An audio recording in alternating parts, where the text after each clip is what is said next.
Up next for your Toronto Raptors, the Charlotte Hornets, Akil Augustine, Smith, Jones. Charlotte loses with 8 straight. Not a great basketball team right now by any standard, but they are the opponent next. And you got to respect the opponent, especially in the position that the Raptors are in, trying to find their footing. So what's going to be key to stopping young Miller? We don't know the status of LaMelo. So, one of their players might not be traveling to Toronto next time they come, but it's another conversation for another day. How do you stop this team knowing they struggle? I think for Toronto, with what we've talked about in the entirety of the show, it's about you. Yeah. It's about coming with the right energy. Like, these are schedule losses, right? Last game of a 6-game road trip, you've kind of been up and down. You lost an emotional game 2 games ago. You got the snot beat out of you, like the last game. Like, do you show up and play hard, or do you just kind of go, you know what, I want to go home? Yeah. Right? So this is, for Toronto, it's about coming with the right energy and looking at that team saying, listen, they've lost 8 in a row. Like, we're better than them, and going out and playing like that. So, of course, you have to be aware of Miller. I thought Bridges had a fantastic game against the Lakers, too. So those are 2 guys that you definitely have to be aware of. But if you're Toronto, I think it's more about you than it is. Especially for Coach Darko after the semi-challenge he's issued to this group after the I don't blame him. performance. I don't blame him. Well, I guess I'll say kind of something similar to when we started earlier about the way this team has responded on this trip.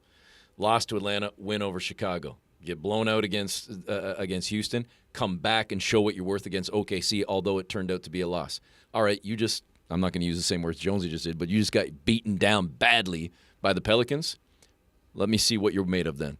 What do you got in here right now to not pack up the tent, go home early, and just say, all right, road trip over. Come back and show that was a blip and not the norm. And that's exactly. That to me, like, no disrespect, I don't care about Charlotte right now. I care more about what's Toronto going to do and what are they going to show me. And it might sound cliche. I'm going to know probably in the first 5-10 minutes. How do you come out and play, and no matter the opponent, whether it was Charlotte or whether it's top team in the league, what do you have in you in the opening minutes? And I think those opening minutes, I'm expecting them to come out and play hard. Because, as I said, I go back to that New Orleans game, and that is a one-off to me.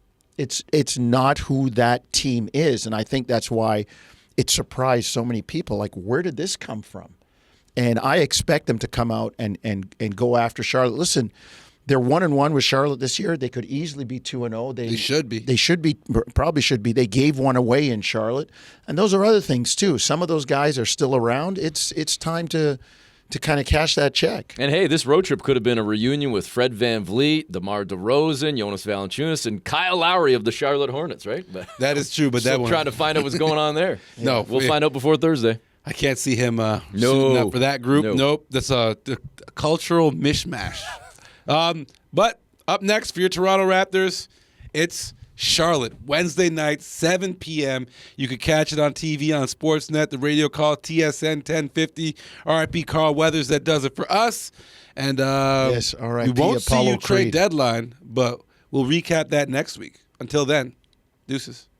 Thanks for watching the Toronto Raptors YouTube channel. Check out our latest videos and subscribe for more.